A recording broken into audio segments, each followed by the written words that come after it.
今天讲一部类似于大气生物的科幻惊悚片，它由家喻户晓的大导演乔丹·皮尔自编自导。该片是继逃出绝命镇和我们之后的又一经典。如果不好看，请让我再阳一天。话不多说，接下来请跟随我的解说慢慢品味。故事发生在2022年加州西部，男主小黑和父亲经营着一家大型马场，他们祖辈以驯马为生，在这里扎根生活已经有些年限。惯例跟父亲交代完工作，小黑提着箱子朝家的方向走去。这时天空出现一阵异响，紧接着有无数金属纷纷落下，父亲不幸被砸中，跌落马匹。等到小黑将其送往医院，一切都晚了。任谁都不会想到，杀死父亲的竟然是一枚硬币。警方对这件事给出解释，推测是路过的飞机掉落的垃圾所致。父亲死后，小黑和妹妹继承了马场，他们主要为好莱坞提供拍摄用的马匹。可在试镜时出现了意外，受惊的马儿一脚断送了这份工作。回去的路上，两兄妹犯起了难。父辈与好莱坞保持合作多年，想不到轮到他们却直接凉凉。为了维持马场的基本生计，他们决定先卖几匹马渡过难关。随后不久来到附近的游乐场，也正是要出售马匹的地方。这里人头攒动，非常热闹，抬头能看到巨大的氢气人偶，欢乐的氛围让人有种童趣的感觉。小黑督促妹妹跟上脚步，提醒她是来谈生意而不是来玩的。这个黄皮肤的年轻人名叫阿伦，他是游乐场的老板。开门见山地说出价格后，想不到对方竟然爽快地答应了。此时的小黑还不知道，其实眼前的男人有着不可告人的秘密。当天傍晚，兄妹俩回到了马场的家，看得出父亲的死并未影响他们，毕竟活着的人还要继续。房间内，妹妹指着一匹牛仔外套想起了小时候，本来那匹马应该由自己驯服，可父亲却把它交给了哥哥。依稀记得哥哥比划我照你的手势，然而美好时光再也回不去了。小黑不想让妹妹责怪父亲，因为这是家族驯马的规矩。正当两人说话的功夫，有匹马竟然跑出了马厩。小黑来到外面查看，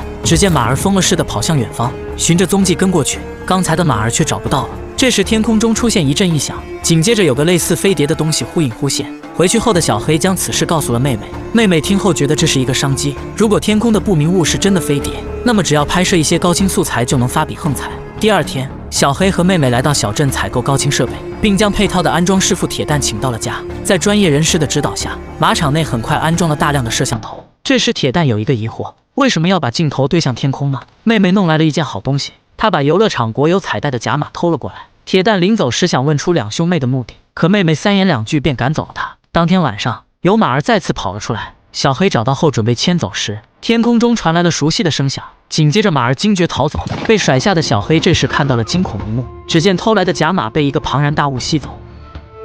回到房间内查看监控，然而关键画面总是被断电卡了过去。第三天，妹妹联系到一个有名的摄影师，目的想利用他的手摇式设备。此时的两兄妹已经得出结论，飞碟有立即停止所有电力的能力，所以必须想出其他办法出奇制胜。正在这时，昨天的铁蛋赶了过来，原来他回去后偷偷远程了监控，并发现了不一样的东西。利用观看的加速模式，监控中有一团云附在马场上空，从未移动。几人猜测飞碟肯定躲在那片云里，但这个结果并不能说明什么。想要证明飞碟，必须有清晰的证据。就这样，安装员铁蛋成了两兄妹的新帮手。与此同时，游乐场的阿伦正在回忆儿时的往事。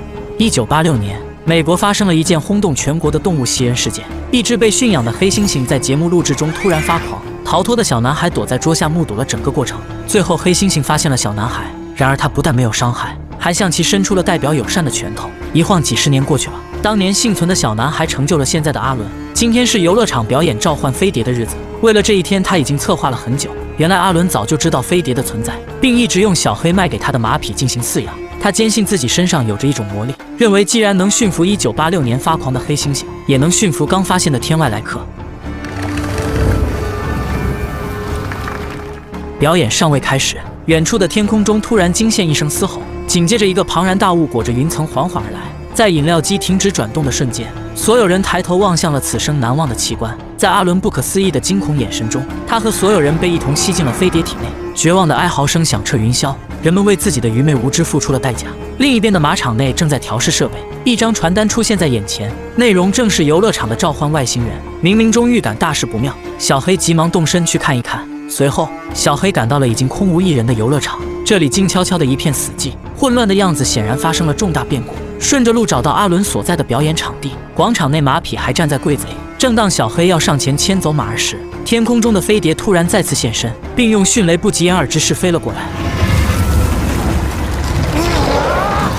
小黑迷迷糊糊从震荡中醒来，发现时间已经到了晚上。他他将自己的马匹装上车子，然后急匆匆地给妹妹打去了电话。小黑说，所谓的飞碟不是什么外星飞船，而是一个活生生的外星怪物。从驯马的经验和现场的情况判断，这个怪物吃掉了游乐场的所有人。正在这时，家里突然断电，凭感觉是哥哥口中的怪物来了。本来准备走的铁蛋折了回来，他说屋外有种东西正在发出凄厉叫声，随后一阵阵诡异的哭喊声不绝于耳，听方向是从屋顶正上方传来的。也许是那些被吞的人们正在被消化分解，所以才有了让人头皮发麻的凄惨尖叫。几分钟后，瘆人的哭喊声猛然停止，紧接着窗户上淌下一股股血雨，这些应该是外星怪物在排泄食物残渣，他将未消化的血水全部倒在了房子上。骇人的动静吓得铁蛋瑟瑟发抖，妹妹相比他也好不过哪去。这一幕被赶来的小黑看在眼里，他打开车窗向上看了一眼，下一秒赶紧缩了回来。也正是这一眼，让他的位置被暴露。砸下来的是之前的甲马和缠着的彩带，看来他们无法被怪物消化，所以通过这种方式还了回来。房子的灯光逐渐亮起，说明怪物可能已经离开。此时的天色微微发亮，但这并不能放松警惕。小黑悄悄来到铁蛋的车子旁边，然后打开车门向屋内的两个人招手。妹妹和铁蛋赶紧跑了过来。就在这时，怪物从云层再次现身。小黑凭借驯马经验低下了头，在动物界直视眼睛会被视为一种挑衅，想不到这一招竟然对怪物也有效。他没有停留，直接飞走了。片刻后，小黑发动车子离开了马场，几个人逃到城市庆祝劫后余生。他们再也不想提什么发财梦。然而小黑却有些不甘心，这个怪物不仅杀死了老爹，还残害了数不清的无辜生命。如今他因为甲马的事迁怒马场，不仅将血水倒灌房子示威，还将甲马砸在车窗上进行挑衅。且不说要明着和怪物来场硬仗，但至少不能让他毁了祖辈留下的马场。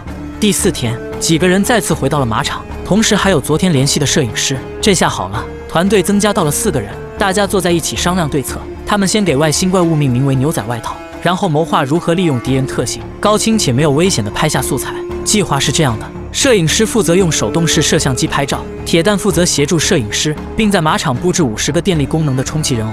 妹妹负责缝制一些彩带，因为从甲马能推测怪物不喜欢这个东西。等到怪物赶到后，小黑会出面吸引火力，妹妹则在房子里调度现场。剩下的摄影师和铁蛋只要专心拍照就好。第5天，安静的马场正在酝酿着一场战斗。小黑用布匹将马儿的眼睛裹住，然后骑着它进入了战场。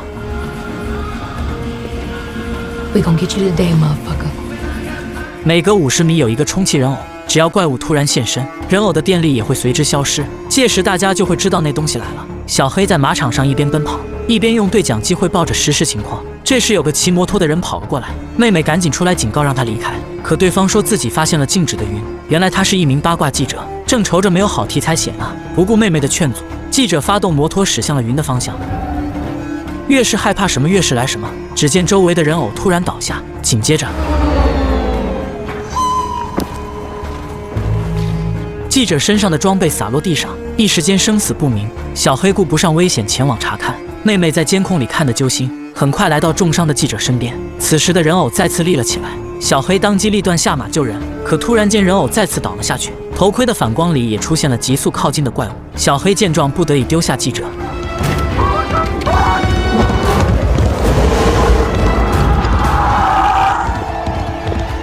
这一幕被摄影师看得真切，当场感叹起这奇观异象。另一边的马儿拼命回跑，小黑拉住缰绳停下查看，原来怪物一直悄无声息地跟在身后。低头这一招屡试不爽，可这次还能管用吗？强烈的压迫感近在咫尺，一股股向上吸的旋风正在席卷而来。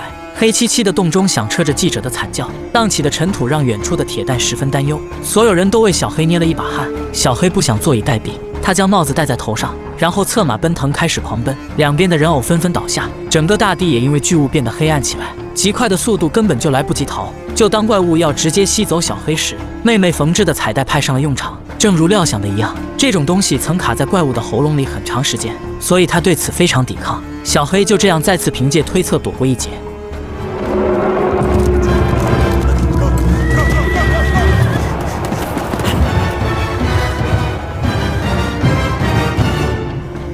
妹妹惊呼哥哥就是个天才，摄影师和铁蛋也拍下了绝对震撼的精彩瞬间。艰巨的任务圆满完成，大家认为事情画上了完美句号。然而摄影师的理想太过崇高，他想近距离拍下怪物形态，不顾众人的劝阻，最后孤身来到高处眺望。很快怪物张着巨盆大口给了他面子，带着恐惧和喜悦。摄影师迎来了他的生命终点，距离不远的铁蛋慌了神，望着头顶的怪物，吓得不知所措。眼看下一个目标就是自己，一个塑料布飞过来裹住了身体，他也因此捡回一条小命。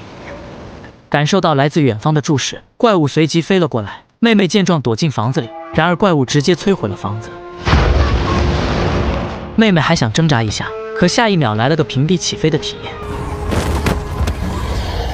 这时怪物想起刚才没成功的铁蛋，转身又准备杀个回马枪，利用钢丝环绕全身，在怪物来的瞬间抓住了地上的围栏，强大的拉扯让铁蛋没有被吸走，他也再次幸运地活了下来。已经吓傻的妹妹没有去寻找掩体，而是选择机械地低头奔跑。小黑看到妹妹，让她去找摩托车。这时妹妹发现怪物正在变换形态，估计是因为没有吃到人而变得生气，似乎是要露出真面目示威人类。小黑意识到妹妹会凶多吉少，他把目光看向了旁边的马匹。妹妹不敢回头，只顾向前奔跑。危急时刻赶到了摩托车前，可当她跨上车子准备启动时，意外还是不出意外的发生了。前方的人偶突然倒下，这让摩托车瞬间成了没用的废铁。这时小黑骑着马匹开始直面怪物，赤裸裸的挑衅再也不言而喻。妹妹被哥哥的做法震惊，可她赶紧又低头不敢再看，因为怪物投来了渗人的目光。看一眼庞大无比的怪物，再看一下还在挣扎的妹妹，小黑竟然大胆地吹起了口哨。他想为妹妹争取逃跑时间，引诱怪物跟着他向后退步。心情复杂的妹妹似乎做了决定，她抬头大喊哥哥让其快跑，然后言语刺激起飘向哥哥的怪物。小黑望着妹妹，比划了1个小时后我照你的手势。妹妹看后泪流不止，用同样的手势回复了哥哥。这时的怪物发生变化，它犹如一株盛开的奇葩之花，不停地喷射着自己的花蕊。随着怪物慢慢靠近小黑，妹妹这边的人偶也恢复了正常。看一眼哥哥的方向，妹妹发动了摩托车，然后朝着马场的上游开始拼命狂奔，似乎是感知到猎物的逃跑。怪物撇下小黑，又追起了妹妹。远远观看，像面饼一样的怪物，眨眼的功夫就来到了摩托车的后面。然而本应追上的速度，似乎就是为了玩不追上。妹妹驾着摩托车一路来到游乐场，然后冲破障碍进入到游玩区。此时的她想到了好办法，最后用一个完美侧滑稳稳停下了摩托车，紧接着解开几根缆绳，将游乐场巨大的氢气人偶释放到了天空。依据对怪物的判断，她定会愤怒人偶的表情。捡起地上散落的硬币，妹妹准备用紧口的手摇相机记录怪物。庞大的怪物像乌贼一样向上漂浮，看样子是追着人偶去了。随着人偶抵达云层后慢下动作，怪物已经被撩拨的按耐不住，因为比着耶的表情实在欠揍，怪物最终张开了血盆大口。也正是这个瞬间，妹妹关键时刻启动了手摇相机。